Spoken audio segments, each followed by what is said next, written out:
Bien, buenos días. Continuando con la cavidad orbitaria, ya hablamos del ojo y todo lo demás, nos toca mencionar ahora sobre músculos extraoculares. Como el nombre lo dice, ¿no? Músculos extraoculares son aquellos que están alrededor del ojo, fuera del ojo. Y por ejemplo también hay músculos intraoculares, que hemos visto dentro del ojo, por ejemplo los músculos ciliares, ¿no? Que regulaban la acomodación del cristalino. Esos son músculos intraoculares. Intraoculares, pensar en músculos ciliares. Extraoculares son estos 7 que hay en cada cavidad orbitaria. Tenemos en primer lugar, observen acá, el más alto de todos, que no se inserta en el ojo, sino se va a insertar en el párpado superior. Se llama elevador del párpado. Es el único músculo extraocular, el único músculo de la cavidad orbitaria que no se inserta en el ojo. Se va a insertar en el párpado superior. Y como su nombre lo dice, su función es elevar el párpado y aperturar la hendidura palpebral. ¿Me dejo entender? Clínicamente, cuando un paciente no puede abrir la hendidura palpebral, no puede abrir los ojos, como dice comúnmente la gente, no puede elevar el párpado, a eso se le llama ptosis palpebral. Ptosis con P, PT, ptosis palpebral. P-T-O-S-I-S, ptosis palpebral. Ptosis en griego significa caída del párpado. Cuando ustedes vean un paciente con ptosis palpebral, PT, ptosis palpebral o caída del párpado, piensen pues que el músculo afectado es el elevador del párpado. ¿Correcto? Aparte de este músculo tenemos otros 6 que sí se insertan en el ojo. Y a estos 6 se les llama los músculos extrínsecos del ojo. Extrínsecos, porque se insertan en el ojo, pero vienen, o sea, no son propios del ojo, sino que vienen de las paredes de la cavidad orbitaria, como pueden ver ustedes acá. No son propios del ojo, pero se insertan en él. Son los extrínsecos del ojo, estos 6 que están abajo, que son los 4 rectos y 2 oblicuos. Bien fácil. Los 4 rectos y los 2 oblicuos. Los 4 rectos se llaman de la manera más fácil del mundo. Recto superior, que lo vemos acá, recto superior. Por supuesto habrá acá abajo un recto inferior. Habrá un recto lateral, acá está cortadito, lo han cortado para poder ver adentro. Este es el ojo derecho, por si acaso, acá está la nariz. Este es el ojo derecho. Este es el recto lateral, que ha sido intencionalmente cortado, pero normalmente esto está entero acá, recto lateral. Al fondo, no sé si lo ven al fondo, el recto medial o recto interno. Son 4 rectos, arriba, abajo, afuera y adentro. Superior, inferior, lateral y medial. Muy fácil, son los 4 rectos. Y tenemos los 2 oblicuos. Este de aquí que ven acá, que parece que colgara de una polea, ¿se dan cuenta? Este músculo es el oblicuo superior. Oblicuo superior, como he escrito acá, o también se le llama oblicuo mayor. Oblicuo mayor del ojo. El oblicuo mayor es el oblicuo superior, es este de acá. Miren su particularidad. Su tendón cambia de dirección, se dobla por una estructura fibrosa como un ojal fibroso que le hace una polea. Las poleas en anatomía se llaman trócleas. ¿Me dejo entender? Entonces este músculo como que colgara de una tróclea, de una polea que está en el ángulo superior interno de la cavidad orbitaria. Y eso va a permitir entender cómo funciona este músculo. Y abajo tenemos, miren, abajo tenemos este músculo, el oblicuo inferior. Oblicuo inferior, o también llamado oblicuo menor. ¿Correcto? Como pueden darse cuenta en la imagen, de estos músculos, en realidad son 7 extraoculares, incluyendo el elevador del párpado, pero 6 extrínsecos del ojo. Sacando el elevador del párpado, los otros 6 son los extrínsecos del ojo, como les he dicho, se insertan en el ojo. El elevador del párpado no se inserta en el ojo. Todos estos músculos vienen del fondo de la cavidad orbitaria, de la parte posterior, salvo uno. ¿Cuál es el único músculo extraocular que no se inserta en el fondo de la cavidad orbitaria? Más bien viene de la parte anterior. ¿Cuál es el único? El oblicuo inferior. El oblicuo menor. Él es el único músculo de la cavidad orbitaria que viene de adelante. Se inserta, ¿se acuerdan ustedes el hueso lacrimal, el hueso unguis? ¿Se acuerdan que en el hueso lacrimal se originaba un conducto, que era el conducto lácrimo-nasal, por donde drenaban las lágrimas y que terminaban en la fosa nasal? Pues bien, en el hueso unguis, alrededor del conducto lácrimo-nasal, ahí se inserta este músculo, el músculo oblicuo inferior, oblicuo menor. El único músculo que viene de la parte anterior, no viene del fondo de la cavidad orbitaria. Los otros vienen del fondo de la cavidad orbitaria, como se dan cuenta ustedes. ¿Está claro? Ahí está el ojo, y detrás del ojo ven acá esta estructura gruesa, blanquecina, ¿qué será? Ese es el nervio óptico. Este es el nervio óptico. ¿Qué par craneal es? El nervio óptico, segundo par craneal, ¿no?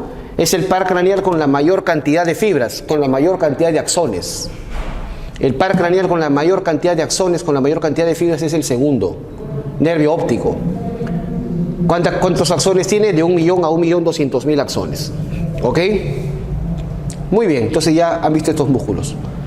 ¿Cómo actúan estos músculos? Para ir directo al grano, no se compliquen la vida, prácticamente hay que analizar. Lo más sencillo, bueno, el más fácil de todos, sin duda alguna, será el elevador del párpado, pues, ¿no? El elevador del párpado, como su nombre lo dice, pues eleva el párpado superior y abre la hendidura palpebral, pues abre los ojos. Abre la hendidura palpebral. Su lesión, su alteración producirá caída del párpado, ptosis palpebral. Después pasas a ver los rectos lateral y medial, que también son sumamente sencillos. El recto lateral y el recto medial. El recto lateral aleja la mirada de la línea media, es decir, permite que mires hacia un lado. Eso se llama abducción de la mirada, abducción del ojo. Alejas el ojo de la línea media. Abducción del ojo, del globo ocular, ¿correcto? Y el recto medial, aducción, hace que te mires la nariz. El recto medial. ¿Estamos de acuerdo? Hasta ahí bien fácil.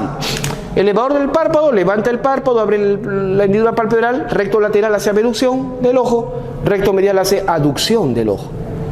Muy sencillo hasta ahí. Luego pasamos a los rectos superior e inferior. Lo que pasa es que estos rectos superior e inferior se van a insertar de una manera un poco especial sobre el ojo y eso permite que combinen movimientos. El recto superior, como está arriba, ¿qué hace? Eleva el ojo, hace que mires al cielo. Eleva el ojo, se hace elevación del ojo. ¿Correcto? También hace aducción del ojo, es decir, lleva la mirada hacia arriba y hacia adentro. ¿Correcto? Aducción del ojo. Y hace rotación medial. Gira el ojo así, medialmente. ¿Me dejo entender? Muy bien. El recto inferior más bien lleva el ojo para abajo. Lleva depresión del ojo. Hace que te mires los pies. ¿Correcto? Junto con el recto superior es aductor. Fíjate, los rectos son aductores. Los rectos son aductores, aproximan el ojo a la línea media. ¿Qué otro va a ser aductor? El recto medial. Entonces, ¿cuáles son aductores del ojo? El recto superior, el recto inferior y el recto medial. Son aductores del ojo. ¿Estamos de acuerdo? Pero el recto superior es rotador medial, en cambio el recto inferior es rotador lateral. ¿Estamos de acuerdo? Y pasamos a los oblicuos. Los oblicuos hacen la función inversa, porque son oblicuos, tienen una posición muy especial. El oblicuo superior o oblicuo mayor, que está arriba, más bien deprime el ojo, hace que mires para abajo. ¿Me dejo entender? El oblicuo superior mira para abajo. ¿Qué otro músculo miraba para abajo? El recto inferior. Entonces, ¿qué músculos permiten mirar para abajo? El oblicuo superior con el recto inferior. ¿Estamos de acuerdo? El oblicuo superior hace que mires para abajo. Además es abductor y es rotador medial. Y el oblicuo inferior más bien es elevador del ojo, hace que mires para arriba. ¿Qué músculos son elevadores de la mirada? Miran al cielo.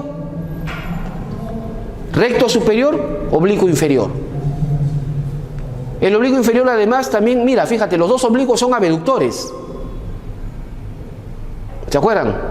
En cambio el recto superior y el recto inferior son aductores. ¿Estamos de acuerdo?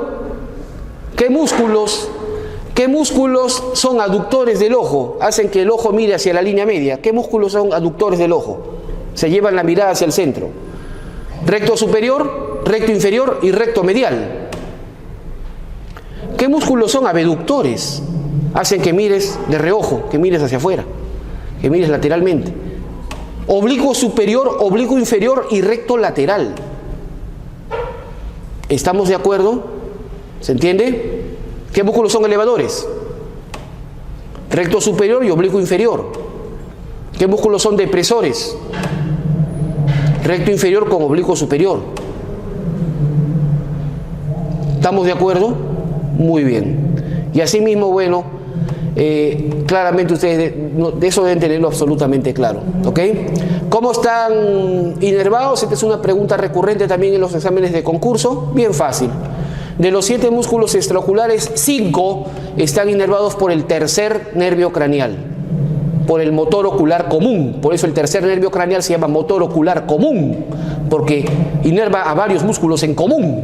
Por eso le pusieron ese nombre, tercer nervio craneal. Inerva de los 7 extraoculares, inerva 5. Más fácil es acordarte, ¿a quién no inerva? No inerva 2. No inerva el oblicuo superior, no inerva el recto lateral. ¿Estamos de acuerdo? El oblicuo superior, ¿quién no inerva? El cuarto nervio craneal. El cuarto nervio craneal. ¿Cómo se llama el cuarto nervio craneal? Troclear. Troclear o patético. Troclear o patético. ¿Y por qué le llaman troclear? ¿Qué era una tróclea? Una polea. ¿Se acuerdan que el oblicuo superior era el que colgaba de una tróclea, les dije? El nervio que inerva el músculo que cuelga de una polea, por eso le pusieron el nombre de nervio troclear. Y el recto lateral está inervado por el sexto nervio craneal. Sexto nervio craneal. ¿Me dejo entender? Entonces, bien fácil, no lo olviden.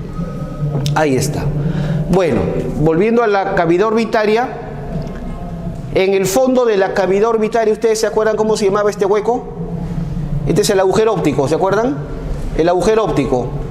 ¿Y esto cómo se llamaba? La hendidura esfenoidal, ¿no? Hendidura esfenoidal. O también se llama fisura orbitaria superior. ¿Correcto? Delante de estos dos huecos, delante de estos dos orificios, hay un tendón bastante particular. Tiene la forma, ahí yo lo he dibujado de manera elíptica, pero es casi circular. Eso se llama el anillo tendinoso de los rectos o anillo de Sim. ¿Estamos de acuerdo? El famoso anillo de Sim. Algunos maestros de anatomía clásicos, especialmente los que sí saben, los que tienen más experiencia, lo enseñan y lo preguntan. ¿Correcto? Entonces, el anillo tendinoso de los rectos o anillo de Sim.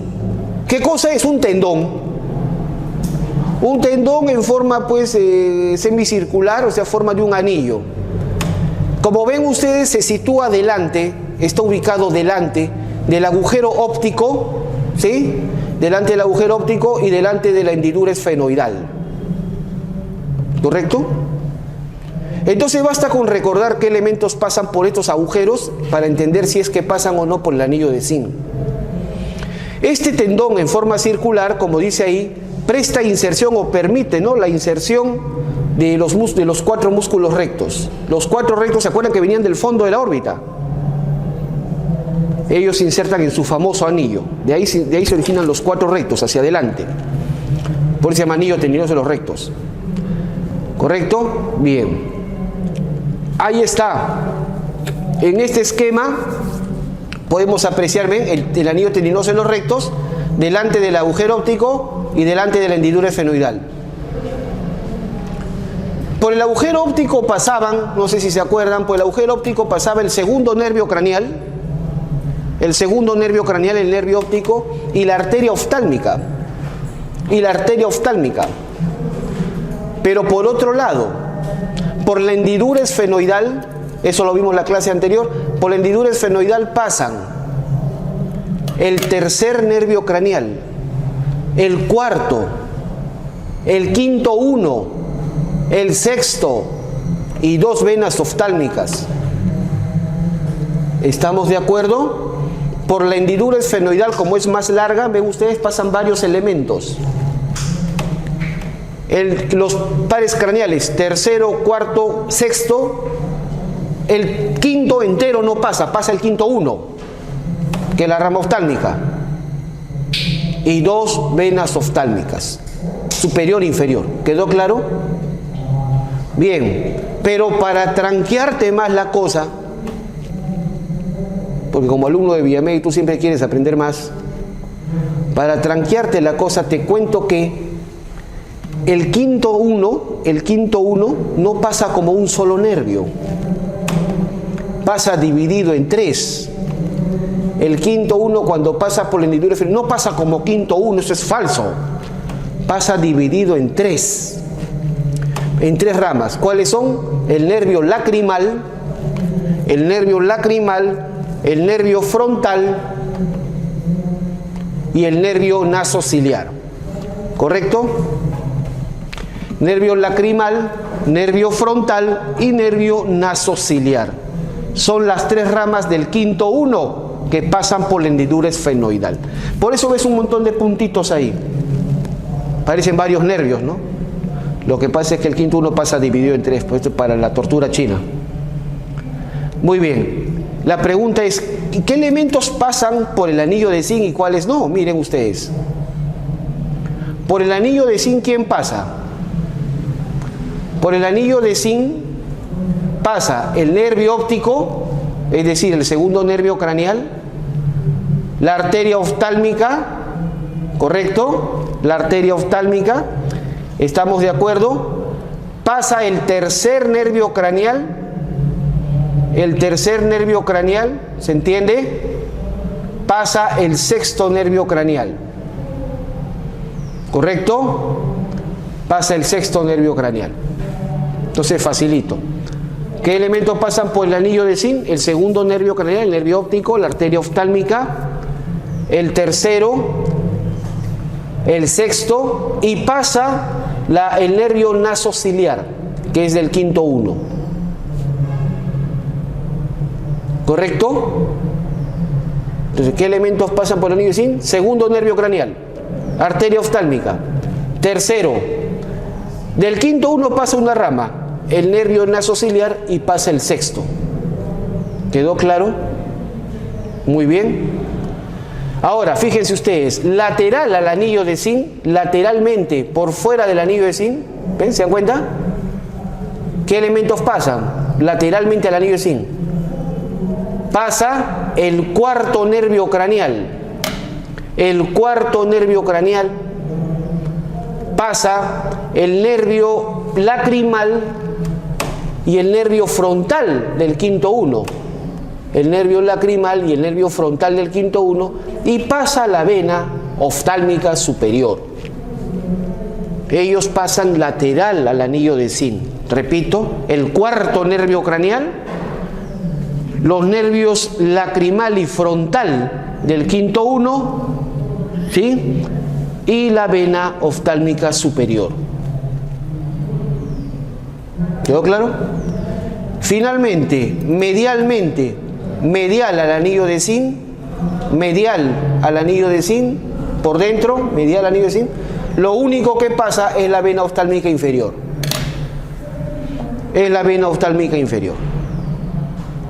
Y así están organizados estos elementos que pasan pues por estos orificios. ¿Se dan cuenta? Muy bien. Nada más. Eso es todo lo que tengo que hablar sobre músculos y los nervios de la cavidad orbitaria. Sobre la arteria oftálmica, importante recordar, la arteria oftálmica se origina dentro del cráneo. La arteria oftálmica se origina dentro del cráneo. Es la primera rama intracraneal de la carótida interna. Aquí está la carótida interna y su primera rama intracraneal, o sea, su primera rama que da dentro del cráneo es la oftálmica. Primera rama intracraneal de la carótida interna. Entonces la oftálmica se origina dentro del cráneo. y se mete a la cavidad orbitaria por el agujero óptico, pues. Por el agujero óptico, ¿ven? Junto con el nervio óptico, acá está el nervio óptico. Por ahí pasan. La arteria oftálmica pasa por el agujero óptico junto con el nervio óptico y habitualmente en las disecciones vemos que la arteria oftálmica suele dar 11 ramas. 11 ramas. 9 colaterales y 2 terminales. ¿Correcto? Ahí está para que las tengan ustedes. ¿Correcto? Yo siempre hago resaltar las estructuras más importantes nada más. No voy a entrar en una tanda de memoria. No, yo soy enemigo de aprenderse las cosas. Tengo mala memoria, por si acaso. ¿Se entiende? Siempre trato de razonar o asociar todo. Entonces, pregunta, ¿cuál es la primera rama de la oftálmica? Ahí está escrito, en orden. La primera rama de la oftálmica es la arteria central de la retina. ¿Estamos de acuerdo? Es la arteria central de la retina. ¿Ya? No lo olviden. ¿Cuál es la primera rama intracraneal de la carótida interna? La oftálmica. ¿Y cuál es la primera rama de la oftálmica? La central de la retina. Eso tienen que acordarte. Es una arteria, la central de la retina, es una arteria, miren, acá está, ve. Aquí está chiquita, ve. Lo que pasa es que esa arteria central de la retina penetra, se introduce en el nervio óptico. Se introduce en el nervio óptico y viaja por el centro del nervio óptico. Y se ve en el fondo del ojo, entra por la papila, por el disco óptico, ¿se acuerdan? Por ahí entra. ¿Ok? La arteria central de la retina. Luego da la arteria lacrimal, que la vemos acá, que va hacia la glándula lacrimal. Da las ciliares, la primera ciliar posterior, las ciliares posteriores, primera, segunda, ¿correcto? Da la supraorbitaria, da las etmoidales, posterior, anterior, da las palpebrales, superior medial, inferior medial, y finalmente sus 2 ramas terminales, porque les he dicho que la oftálmica tiene 11 ramas, 9 colaterales y 2 terminales. ¿Cuáles son las ramas? Ya te dije, ¿cuál es la primera rama? La central de la retina. ¿Y cuáles son las 2 últimas? Las terminales son la supratroclear y la dorsal de la nariz. La dorsal de la nariz. Esas son las ramas terminales. Esta última especialmente siempre hay que prestarle importancia. La arteria dorsal de la nariz. ¿Por qué? Esta arteria dorsal de la nariz, como su nombre lo dice, va a salir de la cavidad orbitaria para irrigar la nariz, y esta arteria se anastomosa con la arteria facial de la cara. Con la arteria facial. La arteria facial viene de la carótida externa. Y la facial termina anastomosándose, uniéndose con la dorsal de la nariz. ¿Me dejo entender? Y forman un círculo arterial entre carótida interna y carótida externa. ¿Ok? Muy bien, nada más. En cuanto a las venas, si bien es cierto, en cada cavidad orbitaria hay una arteria oftálmica, como la vemos acá, una arteria oftálmica, en cada ojo, por supuesto, pero en cada cavidad orbitaria hay 2 venas oftálmicas, la vena oftálmica superior y la vena oftálmica inferior. Lo que nunca deben olvidar, esto es pregunta de examen bastante recurrente en los exámenes, las venas oftálmicas drenan hacia atrás. ¿Hacia dónde drenan? Drenan al seno cavernoso. Drenan al seno cavernoso, que es un seno intracraneal. ¿Me dejo entender? Al seno cavernoso. Drenan hacia atrás. ¿Estamos de acuerdo? Muy bien. Y por eso también aprovecho el esquema, las venas oftálmicas también se comunican por delante con la vena facial. ¿Se dan cuenta? Se comunican por delante con la vena facial. Es por eso que a veces cuando hay infecciones en la cara, infecciones en la piel, en la cara, un forúnculo infeccioso, por ejemplo, bueno, ya creo que todos aquí hemos pasado la etapa de la adolescencia, ¿no? Pero hay algunos que están con síndrome de adolescente, les sale un granito en la cara y... ¿Estamos de acuerdo? Entonces, no se manipulen las infecciones en la cara ni los granos. ¿Por qué? Porque esto, si la infección se vuelve más severa, agarra torrente venoso y se puede meter por las venas oftálmicas y se va al seno cavernoso. Un forúnculo en la piel de la cara puede darte una meningitis estafilocócica, por si acaso, por estafilococo aureus. ¿Estamos de acuerdo? Entonces, ¿por qué? Por estas vías venosas que pueden meterse al cráneo. ¿Estamos de acuerdo? Entonces, no lo olviden. Bien, unas palabritas sobre el aparato lacrimal nada más. El aparato lacrimal, es decir, el sistema pues por donde se produce y se drena la lágrima, ahí está secuenciado. Cuando le pongo números es porque sigue ese orden. ¿Correcto? ¿Dónde se producen las lágrimas? Como su nombre lo dice, en las glándulas lacrimales. Esta es la glándula lacrimal principal. Pregunta, ¿dónde se localiza la glándula lacrimal principal? Se localiza, ven ustedes, en el techo de la cavidad orbitaria, en el ángulo superior externo de la cavidad orbitaria. El ángulo superior externo, arriba y afuera. Ahí está ubicada la glándula lacrimal. Tiene dos porciones, como ustedes ven en el esquema. Tiene una porción orbitaria y una porción palpebral, dos porciones que están divididas por un tabique. Ya no voy a entrar en detalle, eso es para los oftalmólogos. Esta es la glándula lacrimal principal, pero también existen glándulas lacrimales accesorias que se encuentran en el párpado mismo. Esas son las glándulas de Krause y Wolfring. Las glándulas de Krause y Wolfring son glándulas lacrimales accesorias. Están en el mismo párpado. Bien, pues ahí se producen las lágrimas. ¿Cuál es el objetivo de las lágrimas? ¿Para qué sirven? Las lágrimas lubrican la superficie anterior del ojo, ¿no? La córnea especialmente, ¿no? La limpian de sustancias extrañas y la homogenizan de irregularidades. Para eso está la lágrima. Es como estás manejando y de pronto ves pues que el parabrisas, que es la ventana del carro, se te ensucia, ¿no?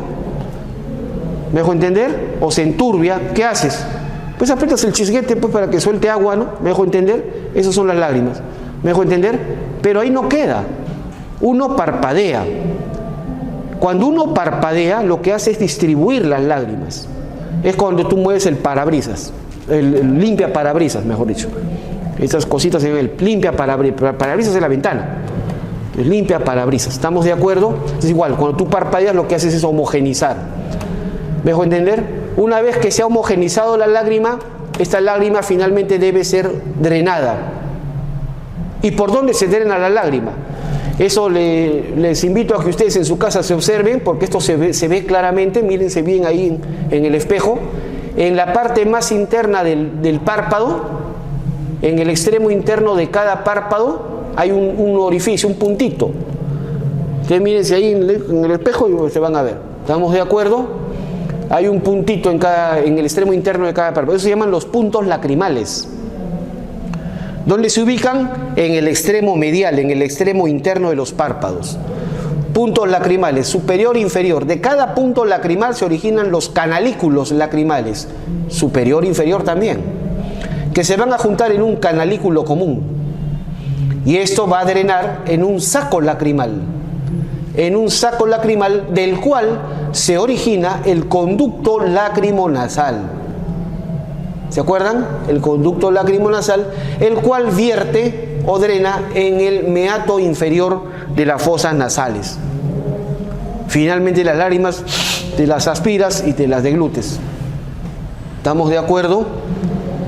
Cuando una persona tiene esta expresión emocional que es el llanto, ¿verdad? Cuando una persona llora, el mismo reflejo, digamos, parasimpático, lo que hace es cierra el conducto lacrimonasal. Se cierra el conducto lacrimonasal, aumenta la producción de lágrimas y por ende, como ya no se drena todo, comienza a rebalsar. ¿Me dejo entender? Comienza a rebalsar, entonces impresionas a la otra persona. ¿Estamos de acuerdo?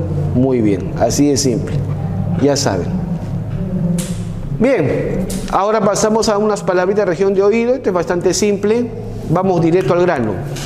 La región del oído se divide en tres regiones: el oído externo, el oído medio y el oído interno. ¿Estamos de acuerdo? El oído externo tiene dos partes, se divide en dos componentes. ¿Cuáles son?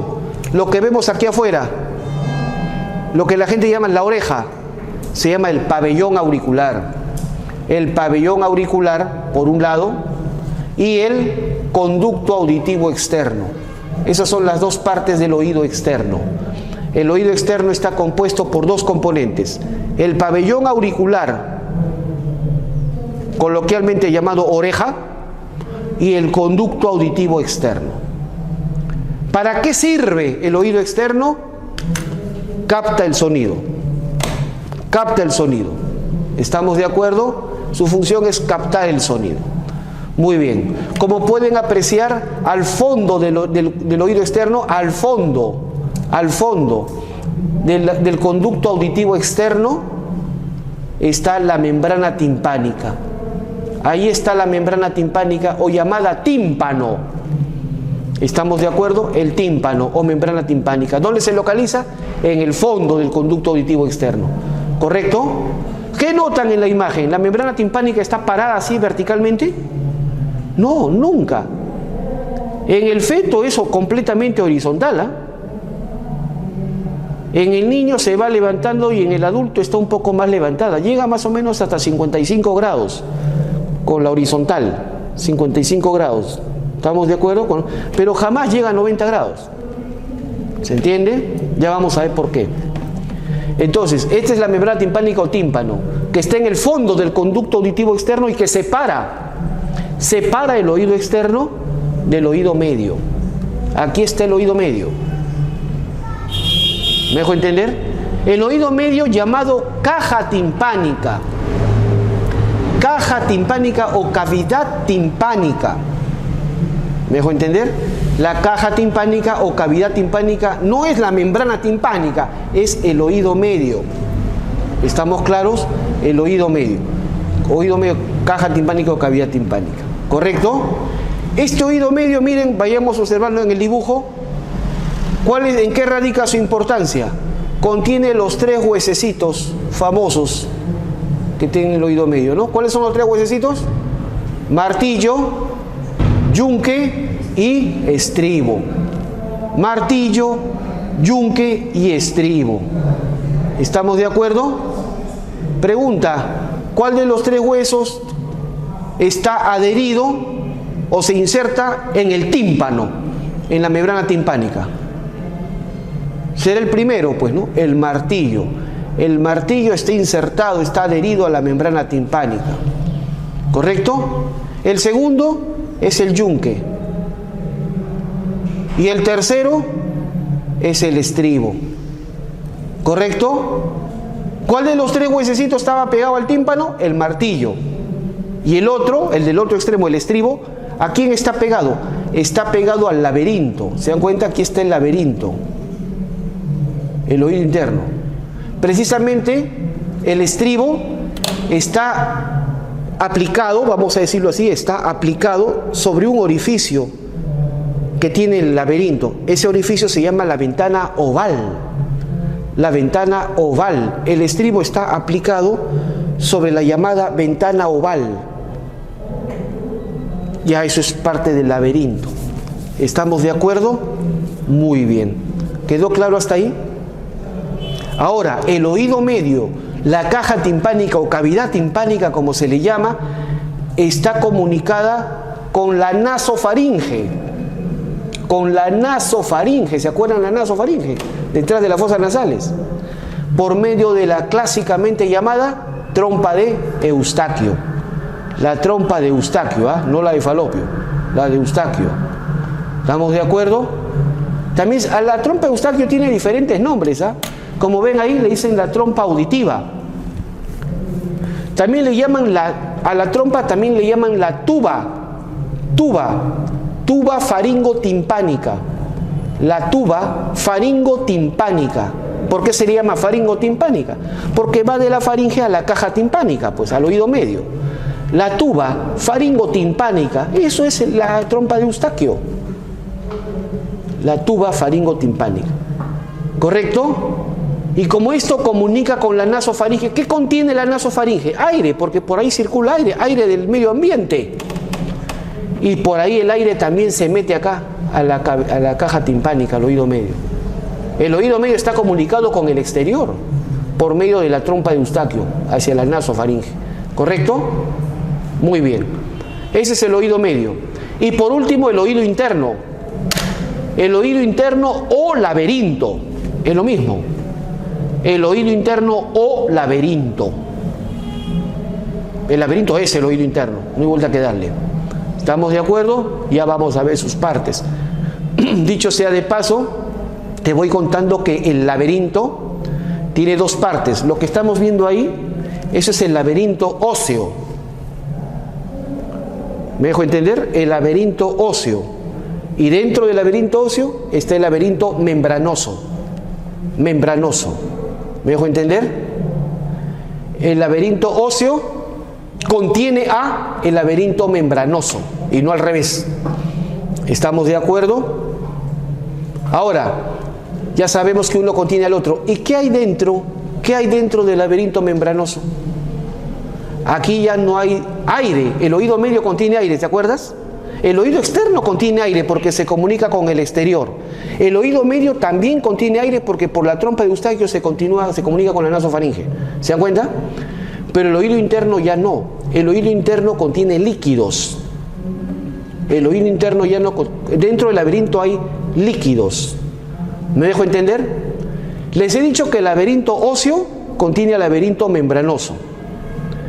El líquido que hay dentro del laberinto membranoso, dentro del laberinto que rellena el laberinto membranoso, se llama endolinfa. Endolinfa es el líquido que hay dentro del laberinto membranoso. Mientras que el líquido que está entre el laberinto membranoso y laberinto óseo, eso se llama perilinfa. Perilinfa. La perilinfa está dentro del laberinto óseo, pero por fuera del membranoso. ¿Estamos de acuerdo? En cambio, la endolinfa está dentro del laberinto membranoso. ¿Ha quedado claro?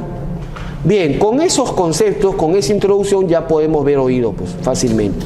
El oído externo, como les he dicho, encargado de captar el sonido, conformado por la oreja o pabellón auricular y el conducto auditivo externo. Ahí está la oreja. ¿Cómo es una oreja normal? Siempre es importante examinar una oreja, especialmente, siempre les recomiendo, examinen la oreja de los recién nacidos. Se pueden encontrar sorpresas. ¿Estamos de acuerdo? Sorpresas. ¿Cómo debe ser una oreja normal o una oreja común? En primer lugar, tienes un borde grande en la parte posterior. Ese borde se llama el hélix, como lo he escrito ahí, ¿no? Espero que no lo ven bien. Todo este borde se llama hélix. ¿Estamos de acuerdo? Hélix. Si ustedes se palpan su hélix, el borde posterior de la oreja, más o menos se encuentran en el tercio superior, hay como un cachito, una interrupción ahí. En algunos solamente se palpa, en otros se puede llegar a ver. Hay un cachito ahí, en el tercio superior del hélix. Ese cachito se llama el tubérculo auricular o el tubérculo de Darwin. El tubérculo auricular o tubérculo de Darwin. Dicen que ese cachito pues es una de las evidencias que descendemos de los primates. ¿Correcto? Entonces el tubérculo de Darwin o tubérculo auricular, ¿dónde se encuentra? En el tercio superior del hélix. Luego, si ese es el hélix, delante del hélix tenemos ahí está el tubérculo de Darwin, delante del hélix tenemos el antehélix. Antehélix, porque está anterior al hélix. Tienes el hélix y delante palpas el antehélix. Este antehélix se divide en dos ramas, rama anterior y rama posterior. Rama anterior, rama posterior. Y entre estas dos ramas se forma una fosita, la fosa triangular. Pero entre hélix y antehélix también hay una fosa, la fosa escafoidea. La fosa escafoidea está entre hélix y antehélix. En cambio, la fosa triangular se encuentra entre las dos ramas del antehélix. ¿Estamos de acuerdo? Muy bien. Luego tenemos una estructura aquí adelante. Este es este orificio acá. Cuando uno se pone el dedo ahí para rascarse la oreja, esa cavidad se llama la concha acústica. Toda esta cavidad que está acá, la concha acústica. En la parte anterior acá tenemos un relieve. Acá en la parte anterior tenemos un relieve, este de acá. Ese es el famoso trago. El trago. Y opuesto al trago, o sea, atrás, en la parte posterior, el antitrago. Antitrago. ¿Cuál va adelante y cuál va atrás? Adelante va el trago, atrás el antitrago. Acuérdate, el trago va primero. ¿Estamos de acuerdo? Entonces el trago va adelante. Trago, antitrago. ¿Quedó claro? Muy bien. Tenemos la concha acústica, ya les he explicado, esa es esta cavidad que está ahí, ¿correcto? Y en la parte más inferior de la oreja tenemos esta porción que no tiene cartílago. Si ustedes se palpan la oreja, se dan cuenta que en el interior contiene cartílago, ¿no? Cartílago hialino. Pero ¿cuál es la parte de la oreja que no tiene cartílago? Abajo, ¿no? Donde se ponen el arete las damas habitualmente, ¿no? ¿Correcto? Entonces acá, ¿cómo se llama eso? El lobulillo de la oreja, que carece de cartílago, ¿no? Ese es el lobulillo de la oreja. ¿Estamos de acuerdo? Es importante mencionar estas estructuras porque un detalle que es importante y les doy como dato: si ustedes trazan, ustedes pueden palpar acá el borde inferior de la órbita. En cualquier persona pueden palpar ustedes acá, debajo del párpado inferior se palpa el borde inferior del hueso, de la órbita, ¿no? Ustedes palpan el borde inferior de la órbita y si trazan una línea horizontal hacia atrás, ¿se entiende? Esta línea debe dividir la oreja en 1/3 superior y 2/3 inferiores. O más fácil te lo pongo, trazas una línea horizontal, pasa por el borde superior del conducto auditivo externo. Y así debe ser. Si tú ves un recién nacido, donde la oreja está más abajo de lo normal, porque eso es habitual, lamentablemente, si ves la oreja más abajo de lo normal, este plano tiene un nombre, este es el plano órbito-meatal u órbito acústico de Frankfurt, tiene ese nombre. Trazas el plano y ves que la oreja está más implantada más abajo, ¿en qué sospechas? Cromosomopatía, una alteración cromosomial. ¿Me dejo entender? No te lances a dar diagnósticos, eso déjaselo al genetista. Tú di, por si acaso, llévalo al pediatra. Y el pediatra lo va a ver o lo va a mandar al genetista. No vaya a ser que se trate de un Down, un mosaico o solapado, qué sé yo. ¿Estamos de acuerdo? ¿Se entiende? ¿Está claro? Es importante diagnosticar estos casos, porque si no después son elegidos congresistas. Hay que tener cuidado. ¿Estamos de acuerdo? Muy bien. Entonces, bien, ¿se ha entendido? Esa es la importancia de la oreja. También, si ustedes ven malformaciones, hay niños que nacen sin pabellón auricular o nacen con un pabellón auricular rudimentario, atrofiado. Eso, cuando la oreja es más chiquita, toda atrofiadita, se llama microtia. Microtia. O si no hay oreja y solamente hay un huequito, se llama anotia. Anotia. Y el clásico orejón, el que tiene la oreja más grande de lo normal, ¿cómo le llaman? Macrotia. Macrótico. ¿Estamos de acuerdo? Especialmente los niños que nacen con orejas rudimentarias o sin oreja, por alguna razón que yo desconozco, lo digo así directamente, por alguna razón que no conozco, esto se asocia a malformaciones renales. Ahí la explicación de repente la tiene el profesor de embriología o de genética. ¿Estamos de acuerdo? Pero esto se asocia a malformación. Entonces, cuando usted ve un niño con un recién nacido con una oreja mal formada o muy pequeña, por si acaso llévalo al pediatra y vas a ver que se van a dar sorpresas. ¿Correcto? Puede tener alguna malformación renal, puede tener un riñón en herradura, un uréter doble o mala implantación del uréter en la vejiga, etcétera, por alguna razón. ¿Estamos de acuerdo? Bien. Perfecto. ¿Cómo es la inervación sensitiva de la oreja?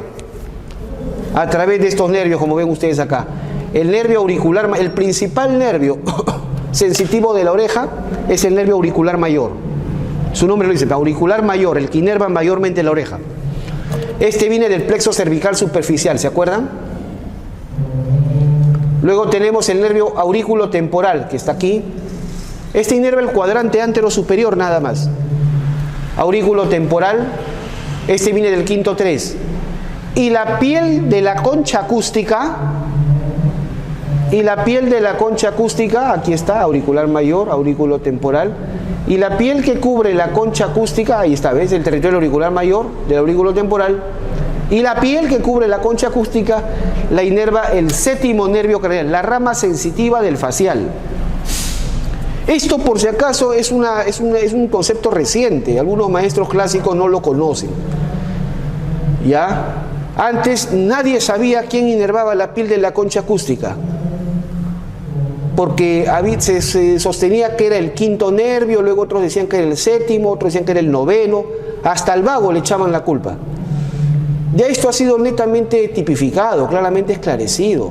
Hay mucha tecnología para esclarecer esto. Y a esta zona de la concha acústica le llamaban antiguamente la tierra de nadie. La tierra de nadie o zona de Ramsay Hunt. No sé si ven el nombre, Ramsay Hunt. Actualmente le decimos la zona de Ramsay Hunt, sí, pero está inervada por el séptimo nervio craneal. Y acá viene la parte aplicativa que siempre les digo. Cuando ustedes han escuchado hablar del herpes zóster, del virus varicela zóster, el VVZ, porque hay bastantes virus, el coronavirus no es el único, por si acaso. ¿Se entiende? El VVZ, el virus varicela zóster, ¿estamos de acuerdo? ¿Se entiende? El virus varicela zóster es un virus que muchas personas lo tienen portando y digamos que no hace nada, salvo que tu sistema inmunológico decaiga, se deprima. En las personas inmunodeprimidas o inmunosuprimidas o inmunoincompetentes, ¿estamos de acuerdo? El sistema inmunológico baja y ahí comienza a aflorar digamos, las alteraciones propias del herpes zóster, que es el famoso herpes, pero no confundir con el herpes simple, por si acaso, no te traumes. Hay herpes simple, que suele aparecer en los labios en algunas personas, en la zona genital en otras personas, ¿correcto? Es el herpes simple. Pero el herpes zóster aparece en lugares menos pensados, aparece en la frente, aparece en el tórax. ¿Me dejo entender? Entonces, cuando tú ves un paciente con herpes zóster, lo primero que piensas es, ¿qué está alterando su sistema inmunológico? ¿Me dejo entender? Entonces, ¿qué ocurriría si tú ves un muchacho joven, de repente contemporáneo a cualquiera de nosotros, un muchacho joven de repente, que viene adelgazado, flaco? ¿Me dejo entender? Dice que tiene diarreas hace más de una semana, lo ves adelgazado, tiene vida sexual activa, ¿correcto? Y de pronto viene, ¿por qué? Porque aparte de tener diarrea, esto debuta con parálisis facial. Viene porque tiene una parálisis facial periférica, desde la frente hasta el mentón. Entonces, si tú ves estas características, siempre, y eso siempre les digo por norma, cuando tú ves un paciente con parálisis facial, no importa el resto de la historia clínica, revísale la oreja. Te puedes encontrar sorpresas. Muy poca gente lo hace, casi nadie lo hace. Pero tú ves un paciente con parálisis facial, observa la oreja. Y si te encuentras herpes en la concha acústica, entonces tú sabes que el facial está afectado. Parálisis facial periférica más herpes zóster en la concha acústica, eso se llama el síndrome de Ramsay Hunt. Síndrome de Ramsay Hunt, muy pocos lo conocen, ¿correcto? ¿Se entiende? Entonces, y eso es característico de una persona inmunosuprimida. Si es un muchacho joven, vida sexual activa y viene con diarreas y está adelgazado, piensa que de repente está infección por VIH. Pídele un ELISA. ¿Estamos de acuerdo? O de repente es una persona que está en tratamiento oncológico, está con radioterapia, quimioterapia, también está inmunosuprimido. O de repente es un paciente que ha sido trasplantado de un órgano y está con inmunosupresores para evitar el rechazo del órgano. O de repente es un adulto mayor que está con neutropenia, es decir, neutrófilos bajos, producto pues de algún tratamiento. ¿Sí? O una mujer que tiene un problema reumatológico y toma corticoides en altas dosis. ¿Me dejo entender? O un adulto mayor diabético también, neutropénico también. ¿Estamos de acuerdo? Es decir, échate a buscar como médico, investiga cuál es la causa de la inmunosupresión. ¿Estamos de acuerdo? Bien, eso es. Para eso sirve saber esto. Entonces, ¿ve? Con solamente mirar en la oreja. ¿Ya? Muy bien. ¿Cómo está irrigada la oreja? Pues por las arterias temporal superficial y la auricular posterior, que son ramas de la carótida externa. Ahí está la carótida externa, ahí está la auricular posterior y ahí está la temporal superficial. ¿Correcto? Son ramas de la carótida externa. El conducto auditivo externo, aquí lo vemos, se va a originar pues en el fondo de la concha acústica, tiene dirección medial, se dirige hacia adentro y hacia adelante. Y no es recto, ¿eh? El conducto auditivo externo no es recto, tiene forma sigmoidea, es medio encorvado. y termina al fondo en el tímpano, pues, en la membrana timpánica, que lo separa del oído medio. ¿Cuánto mide el conducto auditivo externo humano, o sea, en las personas? Más o menos tiene una longitud promedio de 24 milímetros. 24 milímetros. Se parecía al eje anteroposterior del ojo, ¿no? ¿Se acuerdan? Ya se olvidaron. ¿Ya? ¿Estamos de acuerdo? ¿Se acuerdan que el tímpano no está en posición vertical, sino que está inclinado hacia afuera? ¿Verdad? Eso hace que la pared superior del conducto auditivo externo sea más corta que la pared inferior. La pared superior del oído externo mide 21 milímetros y la inferior mide 27 milímetros, porque el tímpano está así, inclinado.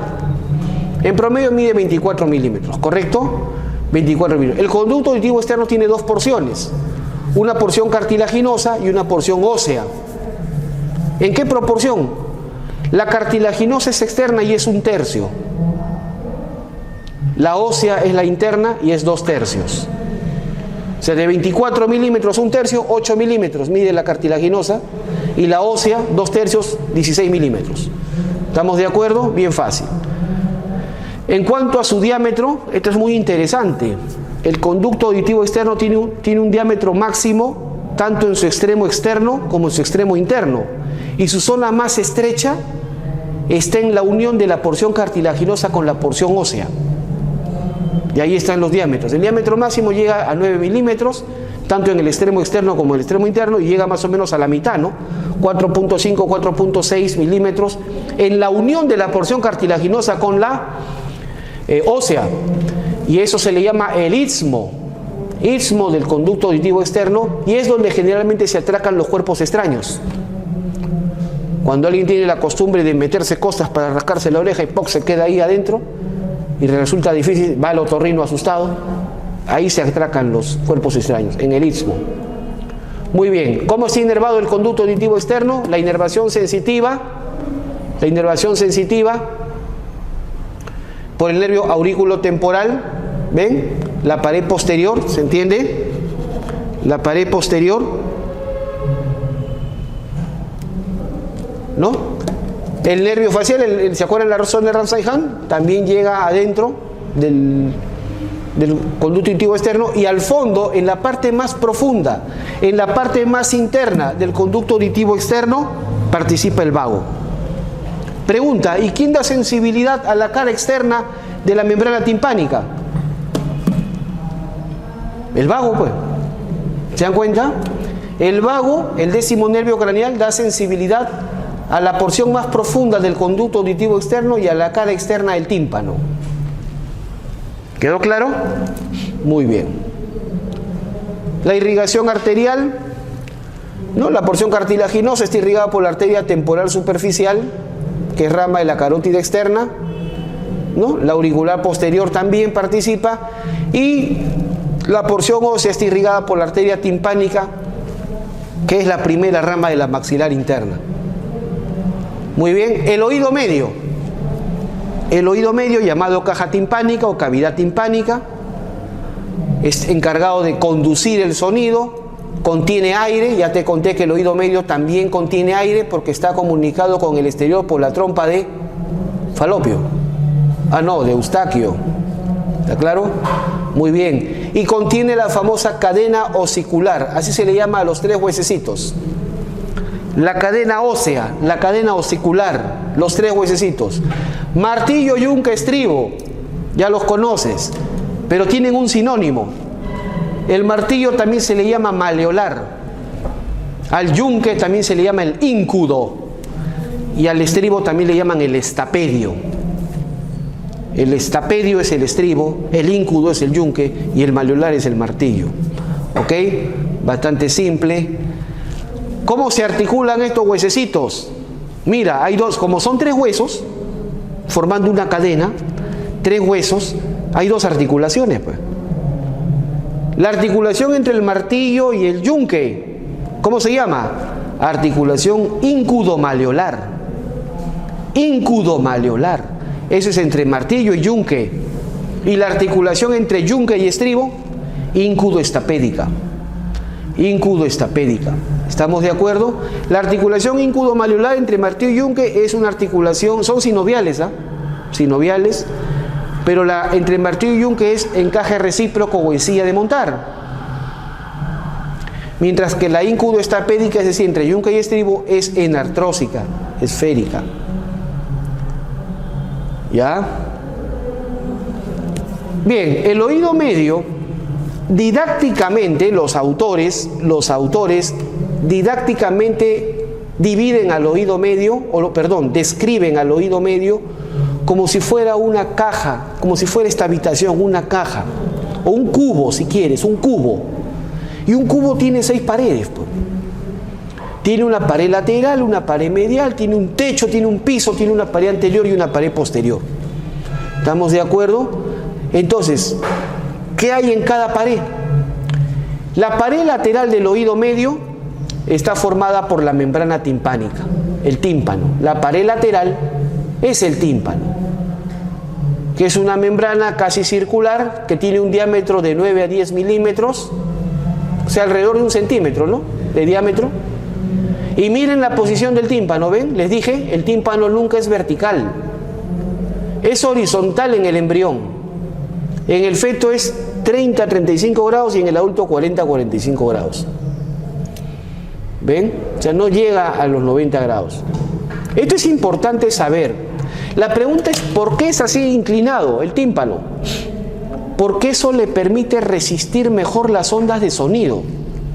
Resiste mejor los impactos de los sonidos. Tú no sabes en qué momento puedes escuchar de repente un estampido de sonido. O cruzas de pronto una avenida, ¿me dejo entender?, una calle, y algún psicópata que maneja te puede tocar el claxon en la oreja. ¿Me dejo entender? Entonces, así pasa, ¿verdad? Tú sabes que Lima es un manicomio, no es una ciudad, tiene alta contaminación sonora. No solamente contaminación de la atmósfera, también tiene alta contaminación sonora. ¿Estamos de acuerdo? Claro, el claxon, claro, lo tocan de manera indebida. En otros países donde hay gente más normal, ¿cómo se llama?, hay regulaciones para tocar el claxon. No puedes tocarlo de manera innecesaria. ¿Está claro? Muy bien. Bien, ya saben. Perfecto. Entonces, eso es el famoso tímpano. Para eso tiene esa inclinación, para poder soportar mejor. Y esto también es importante. Cuando viene un paciente, por ejemplo, con un cuerpo extraño, hay gente que se le meten hasta insectos en el conducto auditivo externo, se le meten arañitas, grillos, cucarachas, qué sé yo, pero ¿dónde estará metido? El asunto es de que, o también un tapón de cerumen que no sale por nada, entonces no escuchas bien por el objeto que tienes ahí. Vas al otorrinolaringólogo o vas a un tópico de emergencia bastante sencillo, un tópico de cirugía básico. Imagínate que tú estás de interno, entonces tú ves el cuerpo extraño, observas ahí y dices, bueno, yo lo puedo retirar. ¿Qué haces para retirar el cuerpo? Es un lavado de oído. ¿Han escuchado hablar del lavado de oído? ¿Sí? Muy bien. En el lavado de oído, pues tú coges una riñonera, ¿no?, un material metálico con suero fisiológico tibio. Suero fisiológico tibio, y es una jeringa metálica, sin aguja por si acaso. Es una jeringa metálica que simplemente aspiras y comienzas a meter suero, ¿no? ¿Me dejo entender? Cuando tú haces un lavado de oído, claro, al paciente lo vas a colocar en posición horizontal con la oreja elevada. La pregunta es, ¿cómo metes el suero? O sea, ¿cómo diriges la jeringa? ¿La jeringa de manera directa vas a meter el suero? No. ¿Por qué? Porque si tú metes el suero directo, vas a impactar el tímpano y puedes romperlo. ¿Estamos de acuerdo? Acuérdate, no es tu oreja. ¿Estamos de acuerdo? Puedes lesionar el tímpano. Entonces, ¿qué haces? Para eso, como tú sabes que el tímpano está inclinado hacia afuera, lo que haces es la jeringa, la inclinas para arriba. Para arriba. ¿Me dejo entender? O sea, contra el techo del conducto auditivo externo. Y ahí es donde se pone el suero fisiológico, ¿no? Y esto solo va a correr y va a limpiar el fondo del conducto auditivo externo. ¿Estamos de acuerdo?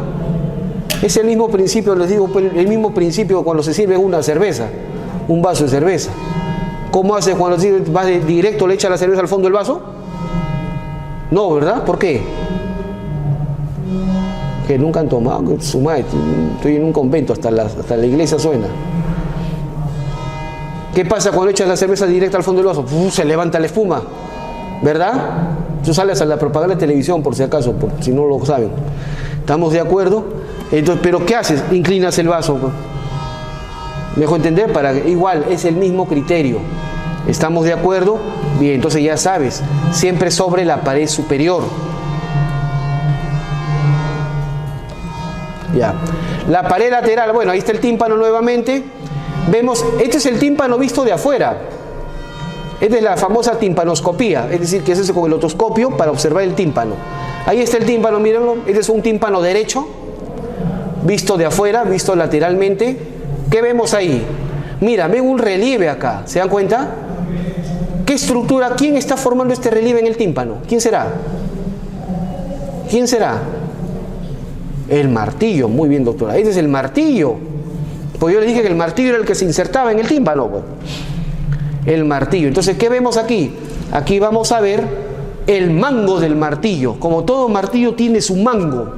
No le llame así, maestro. Ya, llámale manubrio. Ya queda, manubrio del martillo. ¿Estamos de acuerdo? El manubrio o mango del martillo. ¿Ya? ¿Qué más? El vértice del mango del martillo, a eso en el tímpano se le conoce como el ombligo. El ombligo del tímpano. El ombligo del tímpano. ¿Estamos de acuerdo? El ombligo del tímpano. Corresponde al vértice del mango del martillo. Luego, hacia la parte superior, hacia arriba, vemos dos ligamentos. ¿Ven? Como una Y, vemos dos ligamentos. Los ligamentos, bueno, ahí vemos la apófisis lateral del martillo y vemos estos ligamentos. Malleolar anterior, malleolar posterior. Malleolar es del martillo, pues el martillo también es el hueso malleolar. Malleolar anterior, malleolar posterior. Y eso divide al tímpano en dos partes. Toda la zona del tímpano. Ah, ya miren ahí, acá hay una zona del tímpano que brilla. No es una estructura, simplemente es una zona especialmente brillante. Cuando uno hace la timpanoscopía, el aparatito, el otoscopio, envía luz, ilumina. Y cuando tú iluminas, encuentras un reflejo luminoso. Es esta zona. Esto se llama el cono de luz de Politzer. El cono de luz de Politzer. Que se encuentra en la parte inferior y anterior del tímpano. Inferior, o sea, abajo y adelante. Inferior y anterior del tímpano. ¿Correcto? Muy bien. Bien, el tímpano tiene dos partes. Toda la porción que está debajo, de estos dos ligamentos malleolares, toda esta porción se llama la porción que está abajo se llama la porción tensa y la que está encima se llama porción flácida.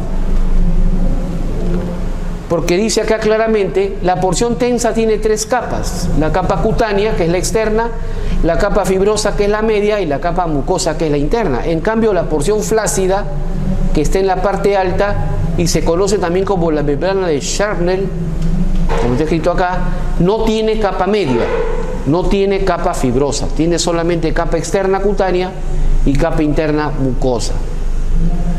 Pero aquí está la parte más aplicativa del tímpano, lo más aplicativo, lo que les va a servir bastante. Miren ustedes, al tímpano didácticamente se le divide en cuadrantes. ¿Ven ustedes? Pasan una línea por el mango del martillo, ¿correcto? Y otra línea perpendicular a él que pasa por el ombligo. Se cortan a nivel del ombligo del tímpano, ¿verdad? Que es el vértice del martillo. Y así has formado pues 4 cuadrantes, ¿no? Cuadrantes. Antero superior, póstero superior, antero inferior, póstero inferior. ¿Correcto? Bien. A nivel, y aquí lo tienes escrito, a nivel de estos cuadrantes hay elementos. A nivel del cuadrante antero superior, aquí, antero superior acá, a este nivel, al fondo, si tú sacas el tímpano o perforas el tímpano a este nivel del cuadrante antero superior, te vas a encontrar el músculo del martillo. El músculo del martillo está a ese nivel. del cuadrante antero superior. El cuadrante postero superior, a ese nivel está la rama larga del yunque, está el nervio cuerda del tímpano, ¿se acuerdan? Que era del facial, y vas a encontrar al estribo, al huesito. Luego, el cuadrante antero inferior, aquí estaba el cono de luz de Politzer, ¿se acuerdan? Mientras que el cuadrante postero inferior es libre, aquí no hay nada, a este nivel está libre. ¿Está claro? Está libre. Entonces eso es importante. ¿Por qué menciono esto? Les cuento. ¿Cuál es la complicación más frecuente de una faringoamigdalitis en los niños? Cuando un niño tiene infección fuerte de las amígdalas o de la faringe, una faringoamigdalitis, ¿con qué se complica? Excelente, doctora, con una otitis, porque los gérmenes de la nasofaringe migran hacia el oído medio a través de la trompa de Eustaquio. ¿Estamos de acuerdo? No lo olviden, muy bien, doctora, perfecto. ¿Está claro? Y puede infectar el oído medio.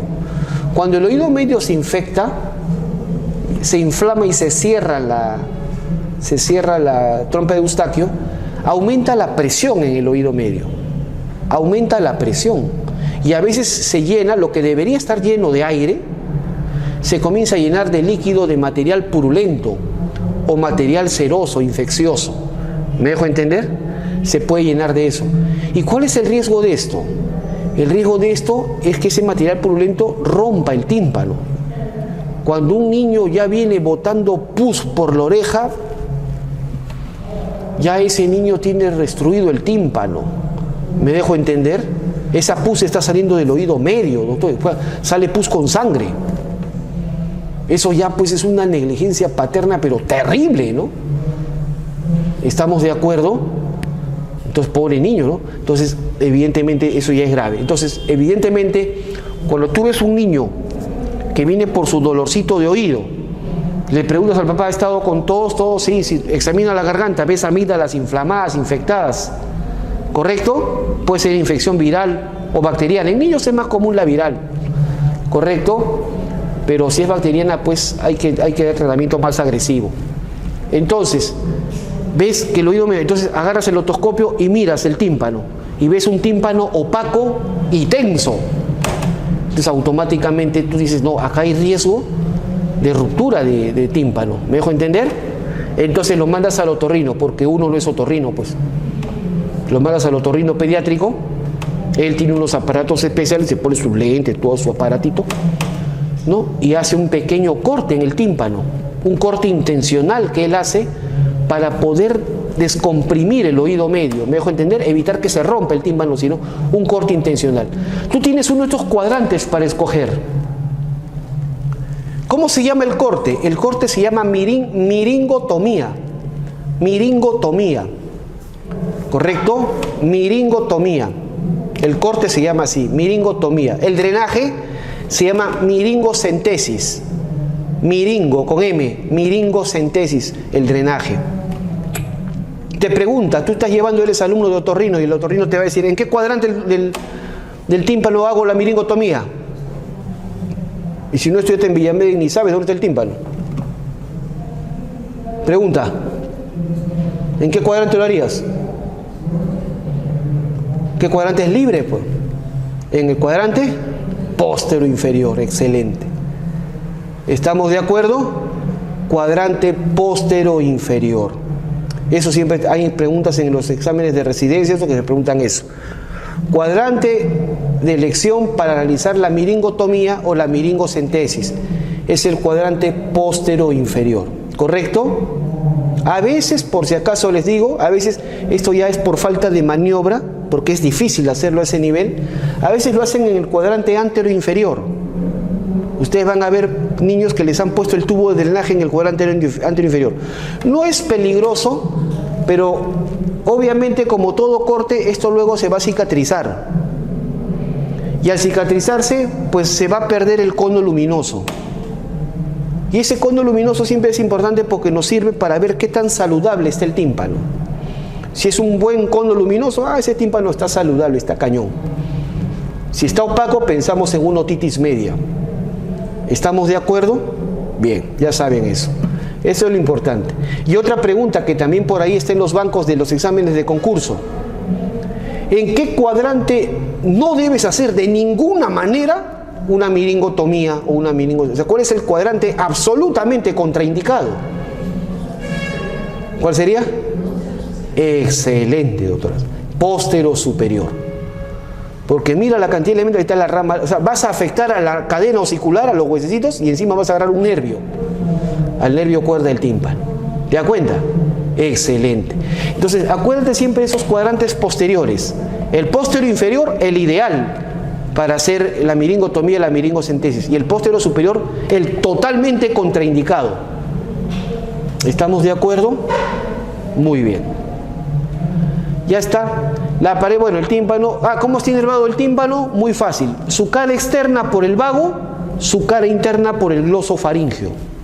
¿Ya? Así está inervado el tímpano.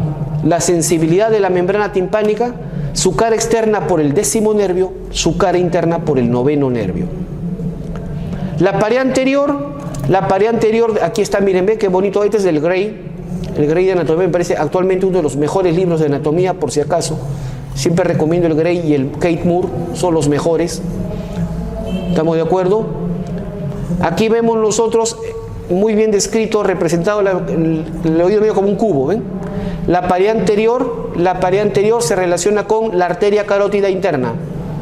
Con la arteria carótida interna, y de acá, de la pared anterior, se origina la trompa de Eustaquio. La trompa de Eustaquio sale de la pared anterior del oído medio y va a la nasofaringe. La pared posterior, y eso también es importante, la pared posterior, ¿qué hay detrás del oído medio? ¿Se acuerdan la apófisis mastoides? ¿Se acuerdan la mastoides?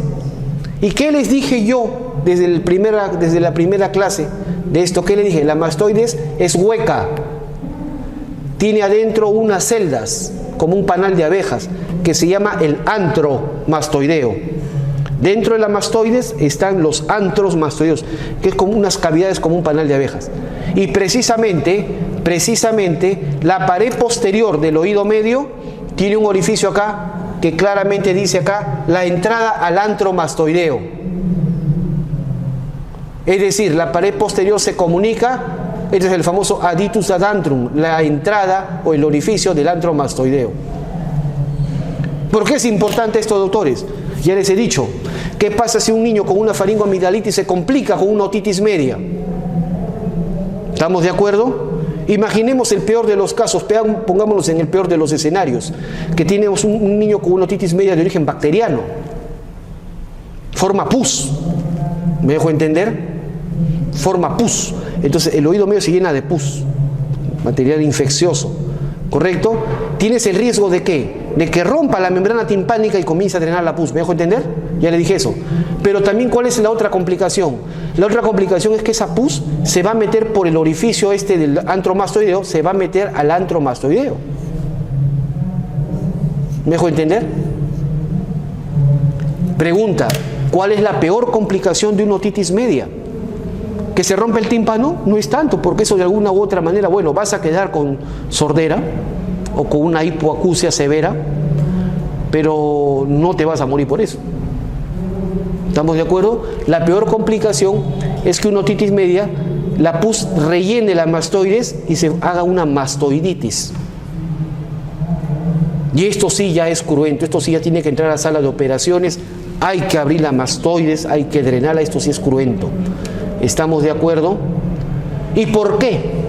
Porque la mastoiditis, doctores, está a un paso de la meningitis. A un paso, y esto viene con una meningoencefalitis, y ya pues, esto es lo peor de lo que puede ocurrirle a un niño. ¿Estamos de acuerdo? Muy bien. Ya saben eso. En la pared posterior también está la eminencia piramidal, o la pirámide le decimos también, donde se inserta el músculo del estribo. El músculo del estribo. En la pared superior del oído medio se llama el tegmen tympani y se relaciona con la base del cráneo, con la fosa media de la base del cráneo. Y la pared inferior se relaciona con la vena yugular interna. Con la vena yugular interna. ¿Correcto? Muy bien. La pared medial, al fondo, la pared más interna, la pared más profunda del oído medio, es la que lo separa del oído interno. Aquí vemos un relieve. ¿Ven este relieve? Este es el famoso promontorio. Este relieve se denomina el promontorio. ¿Por qué se forma este relieve? Este relieve se forma por la primera vuelta que da el caracol. El caracol está al otro lado. La primera vuelta, el primer círculo que forma el caracol, levanta la pared del oído medio de esa manera. Y eso se llama el promontorio. El promontorio es el relieve formado por la primera vuelta que da el caracol. Ahora fíjense, detrás del promontorio hay dos huecos. Se les llama ventanas. Se les llama ventanas.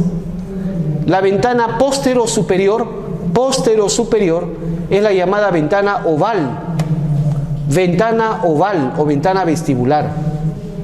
Y la posterior inferior es la ventana redonda o ventana coclear. Pregunta: en realidad normalmente estos orificios están cerrados por una membranita. Normalmente es como este hueco está cerrado por el vidrio, ¿no? Igual acá. Estos orificios normalmente están cerrados, cubiertos por una membranita, porque del otro lado están los líquidos del oído interno. ¿Se entiende la idea?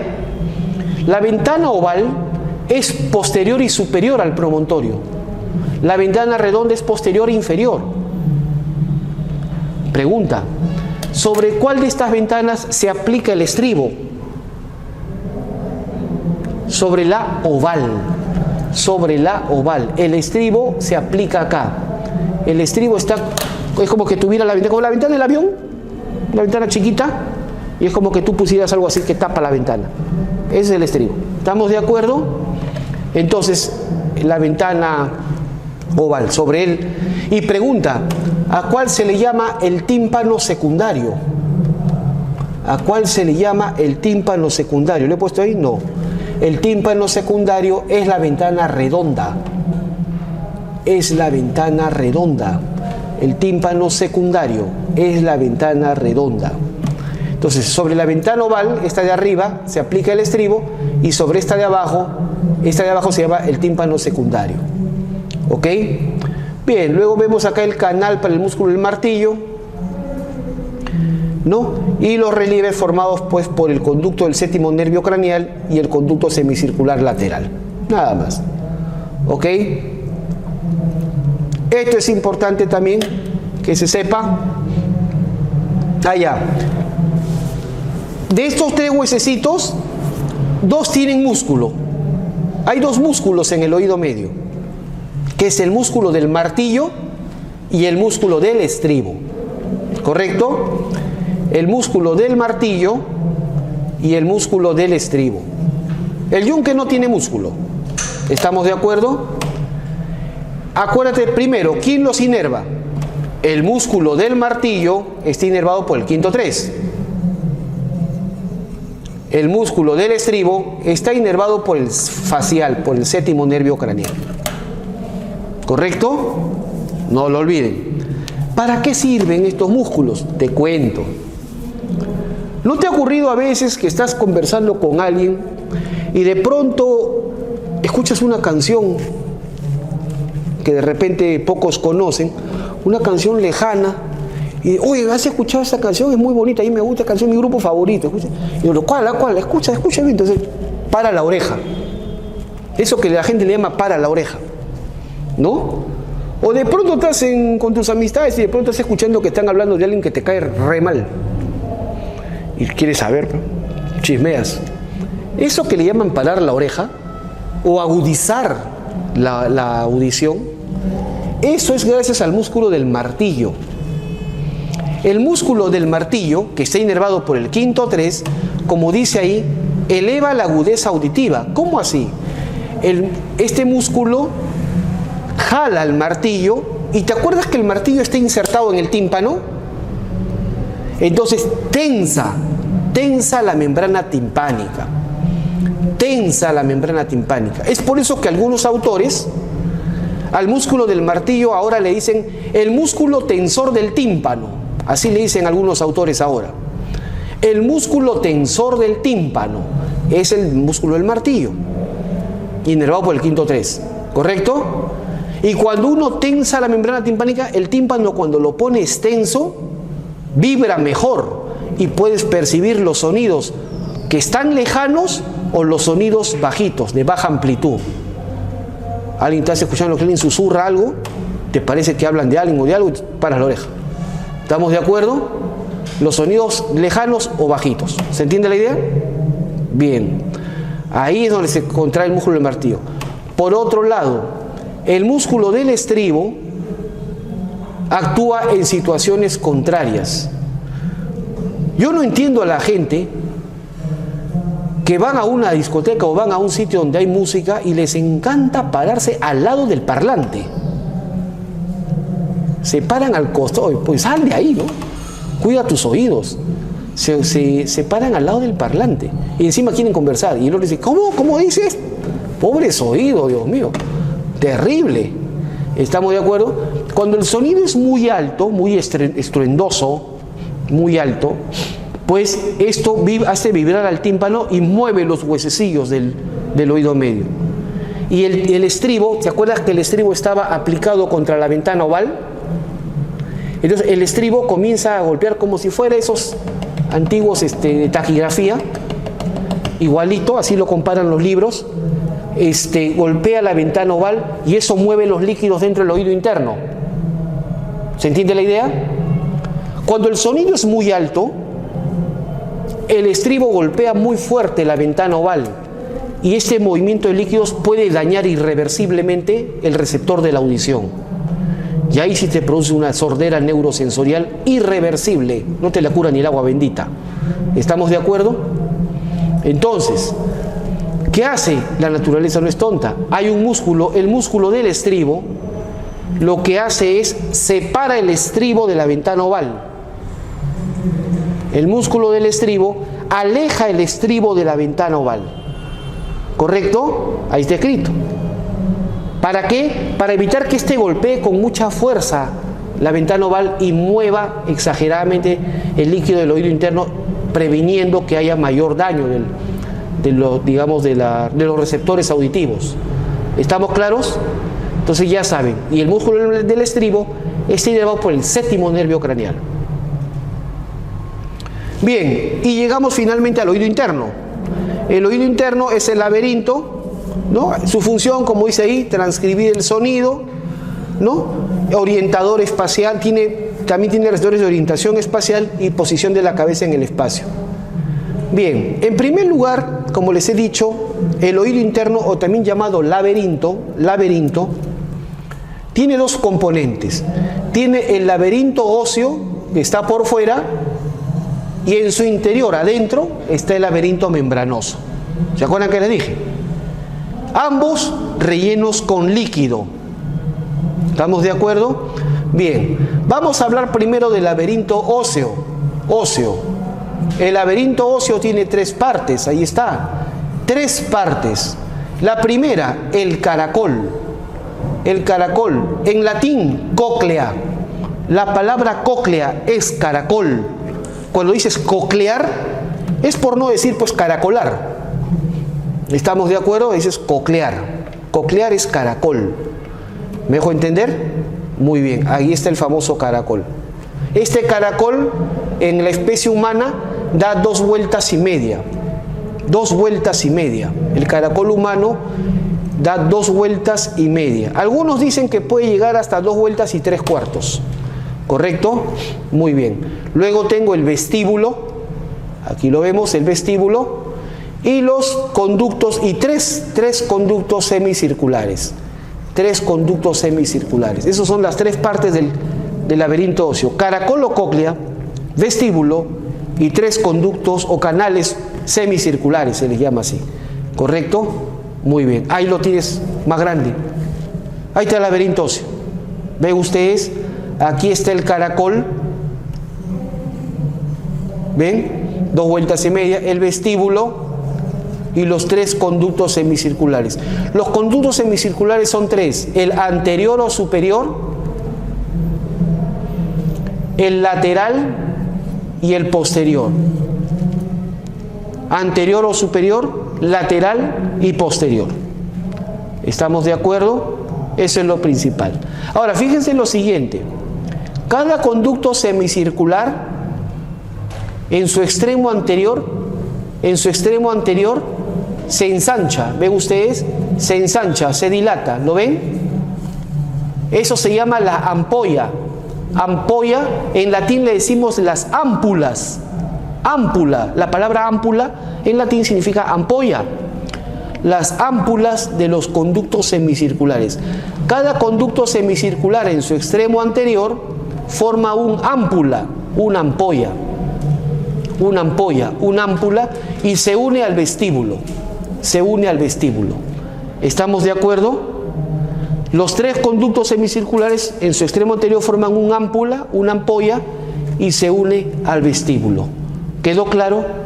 Muy bien, eso es lo principal.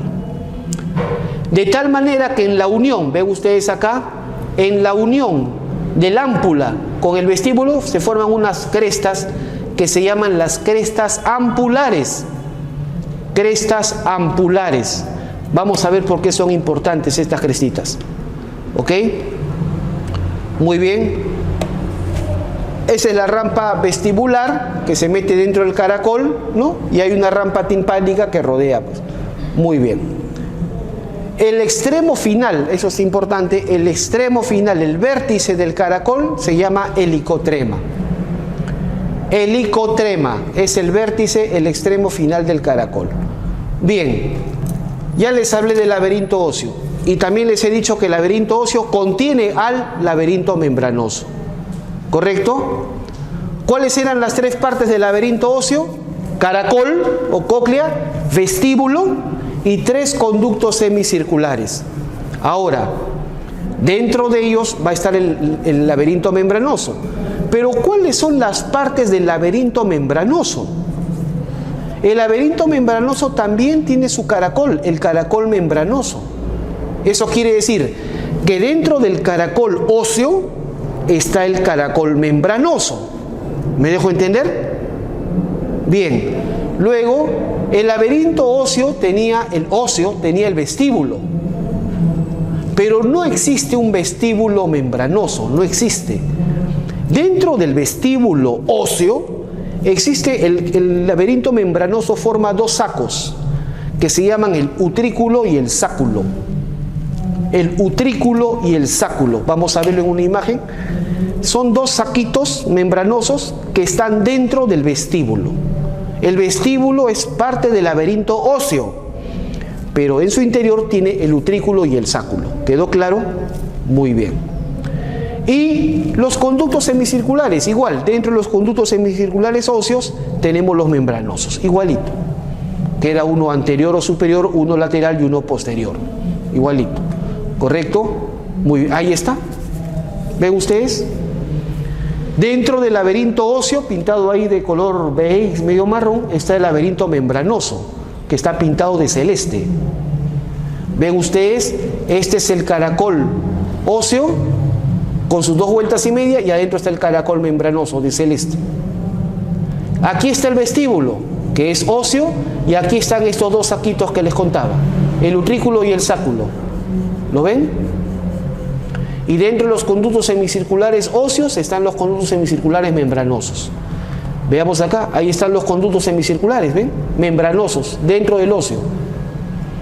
Ahí está el utrículo y ahí el sáculo, ¿lo ven? Utrículo y sáculo están dentro del vestíbulo. Y aquí está, bueno, entre el utrículo y el sáculo se forma un conducto, que es el conducto endolinfático. No lo vamos a entrar en tanto detalle. Y ahí está el caracol o la cóclea óseo que contiene al membranoso. ¿Estamos claros? El espacio, escuchen bien claro, el espacio que está dentro del caracol membranoso dentro del caracol membranoso se llama conducto coclear. Ahí está escrito. Conducto coclear. Conducto coclear es el espacio dentro del caracol membranoso. Membranoso. ¿Quedó claro? Y contiene endolinfa. La endolinfa está en el conducto coclear. ¿Se entiende? Ahora, el espacio que hay entre caracol óseo y caracol membranoso se divide en dos rampas. El espacio que hay entre caracol óseo y caracol membranoso se divide en dos rampas. Una es la rampa vestibular, y la otra es la rampa timpánica.